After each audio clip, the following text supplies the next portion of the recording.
Olá, amigo concurseiro. Vamos aqui a mais um bloco para falar sobre primeiros socorros nos traumas, né? Esse é o nosso terceiro bloco do tema, já atualizando aqui as diretrizes da American Heart 2020, ok? Olha aqui na nossa tela para a gente continuar. Vamos falar agora de um problema muito comum, cai muito em prova, epistaxe, tá? Ou sangramento ou hemorragia nasal. Então, sempre estou trazendo aqui as palavras, os termos técnicos e o que significa, né? Importante porque nas provas caem os dois, ok? Epistaxe é igual a hemorragia nasal ou sangramento nasal. O que é que pode levar a um sangramento nasal? Podemos ter causas sistêmicas, ou seja, causas que não estão concentradas no nariz. Por exemplo, uma pressão alta pode gerar um sangramento. Pode ser uma infecção, né? Por exemplo, dengue. A pessoa está com dengue, ela pode estar tendo hemorragia e esse sangramento aparecer no nariz. Alguns medicamentos também podem causar. Por exemplo, o AS. Quem usa o AS de forma crônica, né? Pode ter também sangramento, pode se manifestar no nariz. E algumas doenças imunológicas. Então, a gente tem causas sistêmicas. Algumas causas sistêmicas são essas aqui, tá? Lembrando que não é o socorrista que vai determinar. Ele apenas precisa saber para entender o que está acontecendo, né? E nós temos causas locais, ou seja, no nariz, tá? No nariz. Trauma, óbvio, né? Um soco, uma pancada direta no nariz por uma queda, sei lá, a pessoa trombou num poste, numa parede, enfim. Um trauma pode causar sangramento nasal, obviamente, né? Inclusive muito dolorido. Feridas dentro do nariz. Vamos supor que a pessoa esteja gripada. Tá corizando muito, já suou muito aquele nariz, já está ressecado, né? Criou uma feridinha interna, pode sangrar. Tumores também. A pessoa pode ter um tumor nasal, né? Não sabe que tem ou sabe, e ele sangra. É uma outra possibilidade. O ressecamento, principalmente em climas secos, né? Pode gerar, aqui em Brasília, por exemplo, que tem uma fase muito seca, tem muitas pessoas que sangram pelo nariz, né? É bem comum acontecer. A presença de algum corpo estranho, um inseto, sei lá, algum material que penetrou e ficou lá no corpo, causou uma lesão e sangrou. Quem tem rinite tem mais possibilidade porque o tecido do nariz está sempre inflamado, né? Então pode sangrar. E sinusite também. Então essas são as causas sistêmicas e locais. Aqui uma foto mostrando então uma pessoa com o sangramento nasal. Sempre vai ser assim, tão grande? Não. Algumas vezes o sangramento é bem pequeno, é de fácil controle, não chega a ser uma hemorragia, né? É mais mesmo um sangramento. E o socorrista tem que estar apto a atender tanto o sangramento quanto a hemorragia, ok? O que é que o socorrista precisa fazer? O uso do EPI, eu vou falar todas as vezes, é indispensável, porque você vai ter contato com o sangue. Agora vem uma informação extremamente importante, porque muitas pessoas erram e caem na prova, tá? Devemos colocar a vítima sentada, como está aqui, sentada, e agora a informação mais importante, cabeça voltada para frente, não para trás. Para trás, não, tá? Cabeça voltada para frente, como está aqui nessa figura. Então, a mulher está sentada com a cabeça para frente e aí aperta as narinas por pelo menos 5 minutos. Pode apertar com a mão? Pode, mas o ideal seria colocar gaze, compressa ou pano limpo, ok? Sempre com a cabeça para frente. caso a hemorragia não ceda, ou seja, caso ela continue acontecendo, a gente vai comprimir com mais força do lado que está sangrando, ok? E podemos colocar pano, toalha, gás e compressa fria sobre o local, fria ou gelada sobre o local, já que o frio ajuda a contrair os vasos e diminuir o sangramento. Também posso usar um saco de gelo ou aquelas compressas que a gente compra prontas, né? Aquelas que a gente deixa no congelador, pode ser usada também sobre o nariz, ok? E encaminha para o atendimento hospitalar, aciona o serviço de emergência, ok? Por que acontece a hemorragia? Onde é que eu tenho que apertar, né? Essa parte superior aqui é o osso. Eu não vou conseguir apertar o osso, eu tenho que apertar a parte mole do nariz, né? Então eu comprimo aqui pelas laterais, aqui a American Heart até marcou em verde. Eu comprimo pelas laterais e não o osso, que eu não vou conseguir apertar. Comprimo e tento parar esse sangramento. E peço ao paciente para respirar pela boca, né? Respirar pela boca, ok? Por que eu não devo colocar o paciente com a cabeça para trás, como está aqui, ó, na imagem da direita? Tá até um xizinho embaixo, não fazer. Da esquerda está correto, cabeça para frente. Por que eu não devo colocar o paciente com hemorragia com a cabeça para trás? Porque o sangue com a cabeça para trás vai descer aqui, tá? E vai acontecer duas coisas. Primeiro, o sangue pode parar no pulmão.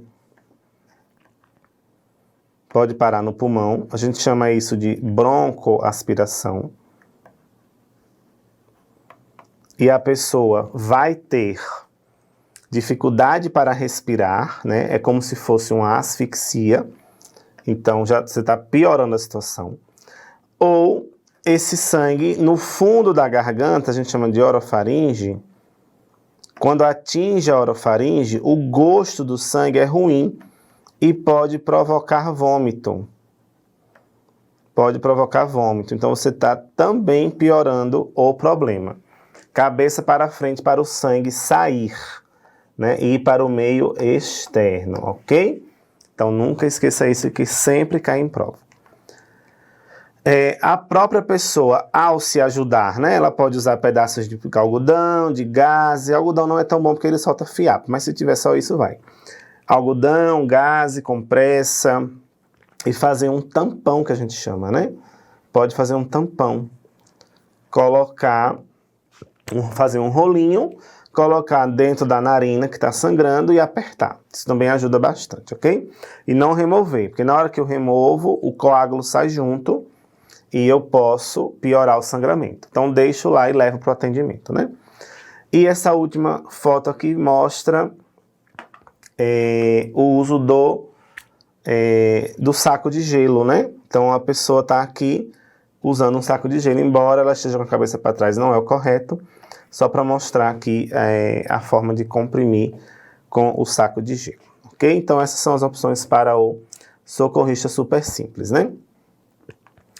Falamos tanto em sangramento que a gente precisa falar do choque, ok? Então, você que está aí estudando, que tem no seu conteúdo primeiros socorros, tem que lembrar sempre que primeiros socorros são instituídos por leigos, tá? Essa é a ideia dos primeiros socorros. Enquanto suporte básico de vida é instituído por profissionais com equipamentos ou leigos treinados, tá? Embora as bancas confundam demais, esse é o conceito que está na literatura. Então, falamos muito em sangramento, precisamos falar do choque. Esse não é o choque elétrico. Esse é o choque chamado de hemodinâmico, tá? Choque hemodinâmico, ou seja, um choque provocado por um problema do corpo, principalmente perda de sangue. Esse é o principal, tá? Já que falamos tanto de sangramento, então, um dos motivos para o socorrista se preocupar muito com a hemorragia é a possibilidade do paciente fazer o choque, entrar em choque. Não é choque emocional, né? Nem choque elétrico. Choque hemodinâmico, é o mesmo nome. Entrar em estado de choque e esse estado de choque evoluir para a parada cardiorrespiratória e para o óbito, tá? Então, o que a gente quer evitar na hemorragia é exatamente o choque hemodinâmico. Qual é o conceito que está no protocolo da American Heart e que você precisa conhecer? Choque é um colapso, olha a palavra que bonita, né? Colapso do sistema cardiovascular, ok? Então, significa que o coração não está conseguindo bombear adequadamente o sangue. Bombear adequadamente o sangue. E isso pode atingir pessoas de qualquer idade, ok? Principais causas, a perda de sangue, que eu já falei. Então, perda sanguínea. Vai.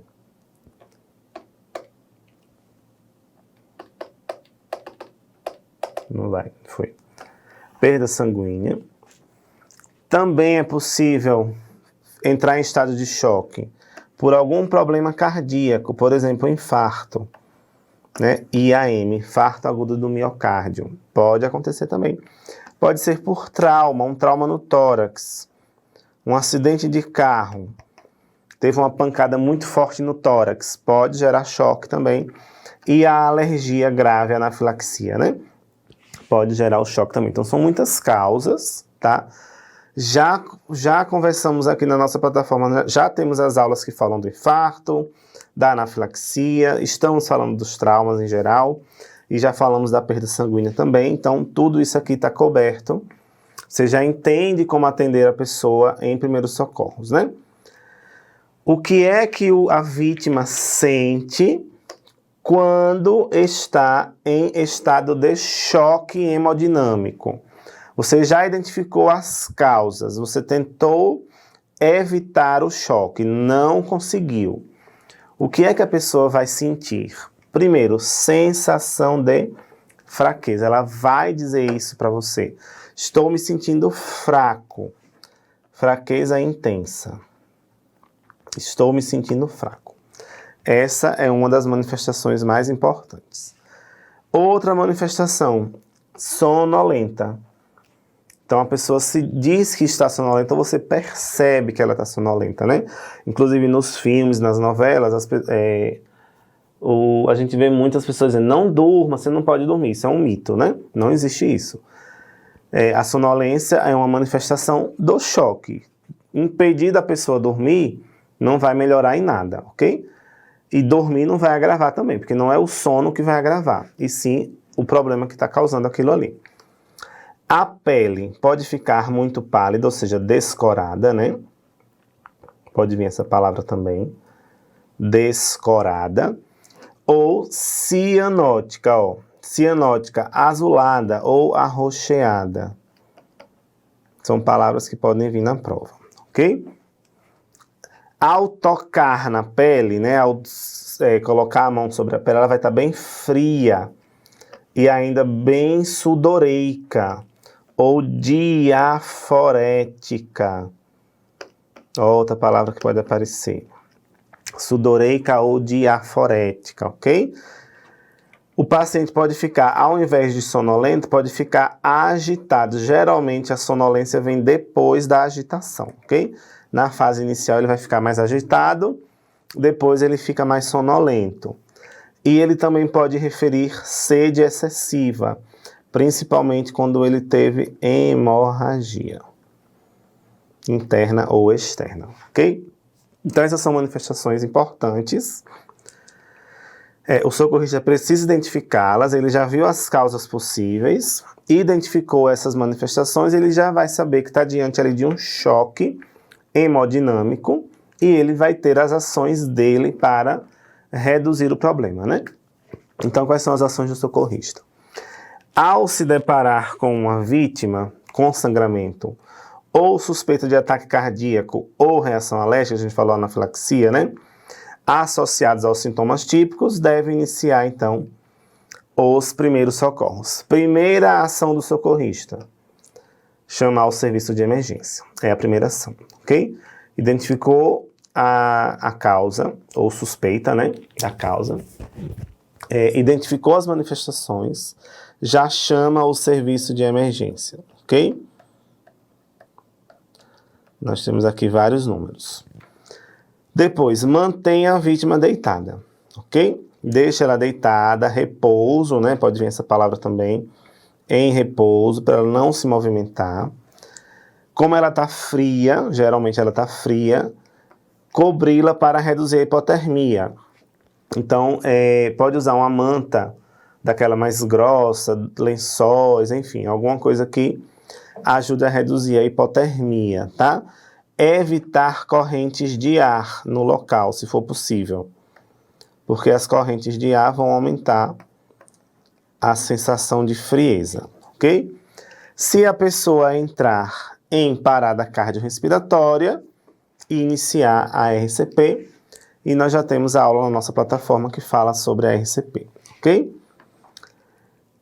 Para ajudar o paciente, então, não esquecer de cobri-lo, tá? Essa imagenzinha é da American Heart, está lá no protocolo de primeiros socorros, mostrando a vítima deitada, ó, deitada normal, né? Pode usar um travesseiro, pode, não tem problema nenhum, e coberta aqui para proteger, evitar ou diminuir o risco de hipotermia. Beleza? Vamos falar sobre lesão ocular. Ó. Inclusive, uma questão dessa caiu na minha prova da Câmara Legislativa, aqui do DF, onde eu trabalho hoje, sobre primeiros socorros, tá? Então, embora se fosse uma prova voltada a profissional de saúde, também as bancas cobram primeiros socorros para profissionais de saúde, né? E nem todo mundo estuda isso. Então, o que fazer, o que é a lesão ocular, né? É qualquer tipo de injúria ou ferimento na região dos olhos, tá? Pode atingir desde a sobrancelha, que isso já é a região dos olhos, pálpebras e o próprio globo ocular, né? Então, essas são sobrancelhas, né? Essas são as áreas que estão associadas à lesão ocular. Quem pode sofrer? Pessoas que sofreram violência, pancadas, socos, sei lá, uso de algum equipamento, algum dispositivo para bater na pessoa.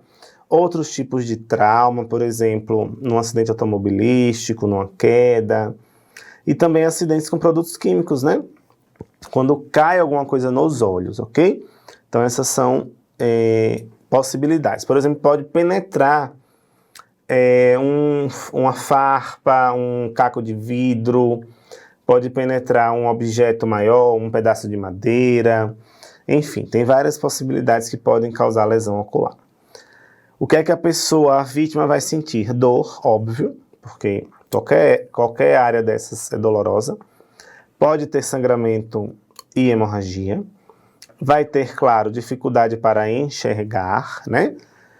Às vezes uma pancada já leva a cegueira, né? A depender do que aconteceu ali. Então vai ter dificuldade para enxergar. O globo ocular pode estar vermelho. Outra palavra que vai aparecer, hiperemiado, que é a mesma coisa de vermelho. E edemaciado, ou inchado, né? Inchaço, ok? Então, essas manifestações são as mais comuns na lesão ocular. O que é que o socorrista vai fazer? Usar EPI primeiro, tá? Usar EPI.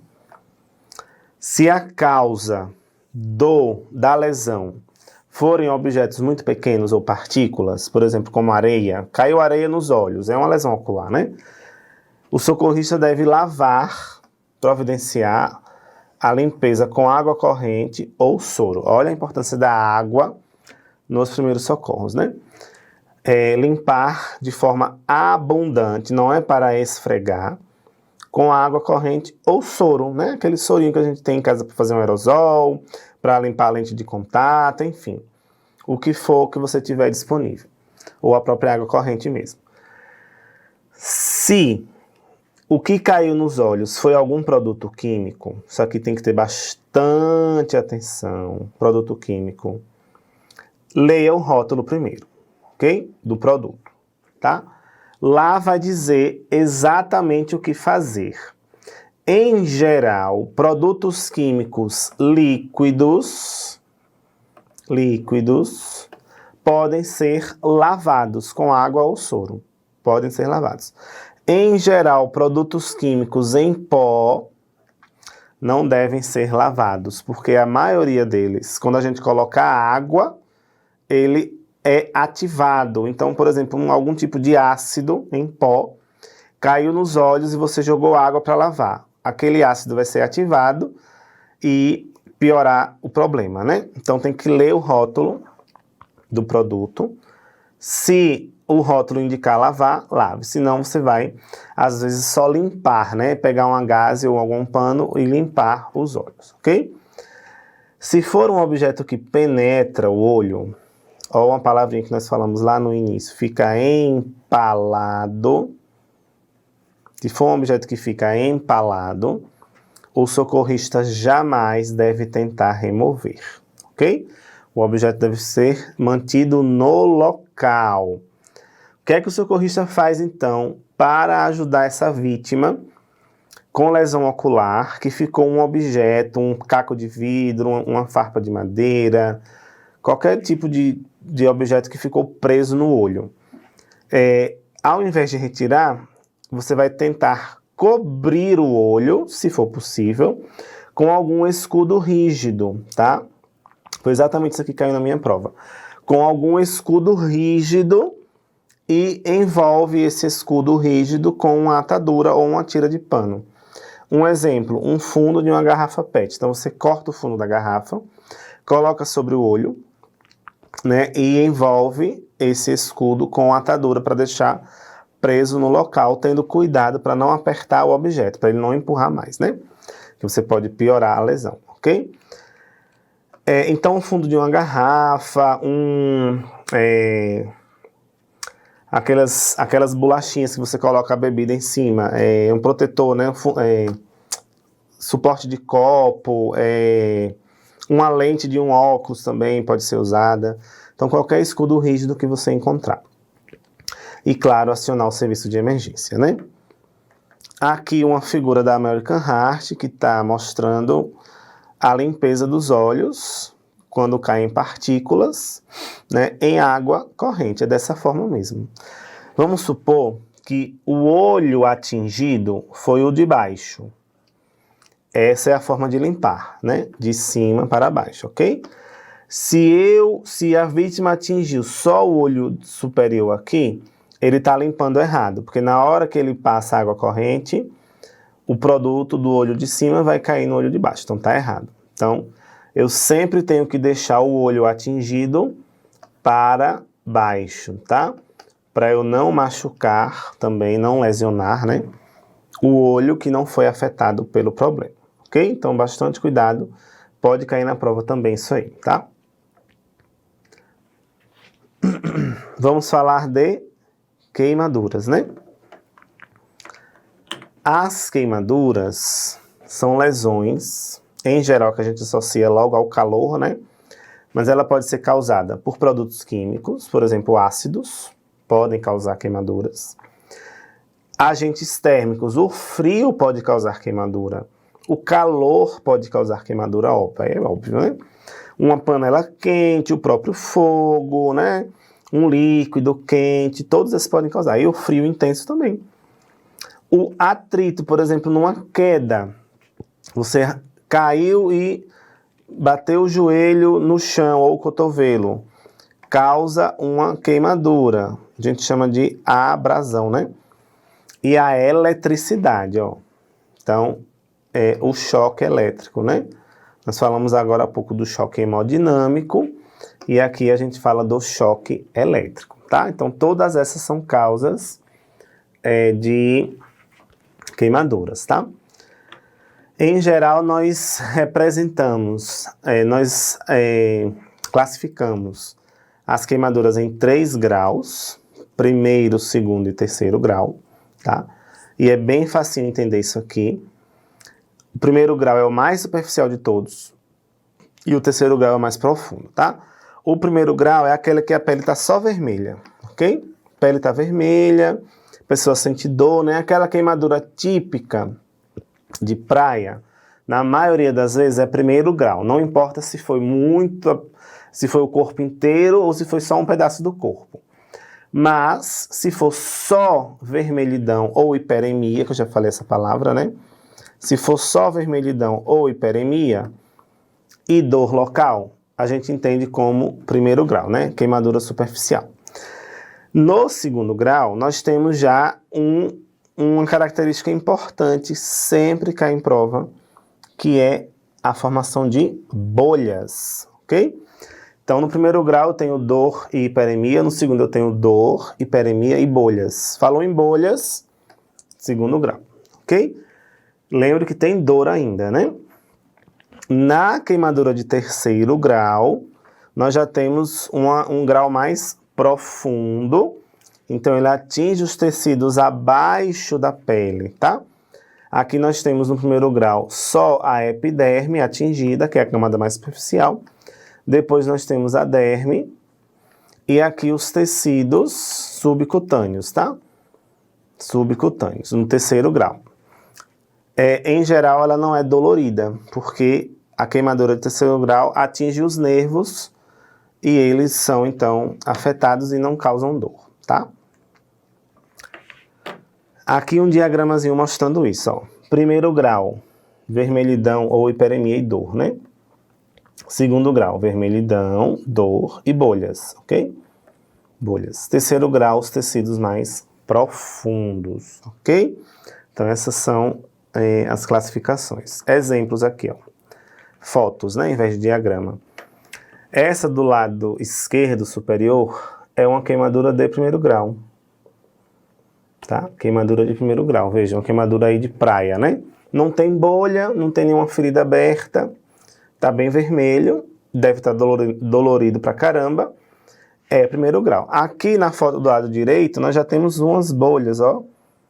Bolhas. Então, tá vermelho, deve estar bastante dolorido também. E com bolhas, nós já temos segundo grau. E a foto inferior do lado esquerdo, veja que já está mostrando aqui tecidos abaixo da pele, né? Tecido subcutâneo que a gente fala. Os tecidos subcutâneos expostos representam queimadura de terceiro grau. Quais são as mais graves em geral? Segundo e terceiro, em geral, tá? Por exemplo, uma queimadura de primeiro grau no corpo inteiro também pode ser grave, mas em geral não é tão grave. Quando a gente fala em percentual da área queimada, nem sempre o socorrista tem capacitação para isso, mas se a gente falar em percentual de área queimada, a gente chama de grandes queimados. Grandes queimados. É uma classificação muito usada aí para atender as pessoas. Quando atinge no adulto mais de 20% do corpo. Então, atingiu mais de 20% do corpo, chamamos de grandes queimados. No adulto é 20%, na criança e no bebê, mais de 10%, ok? Um número bem menor, né?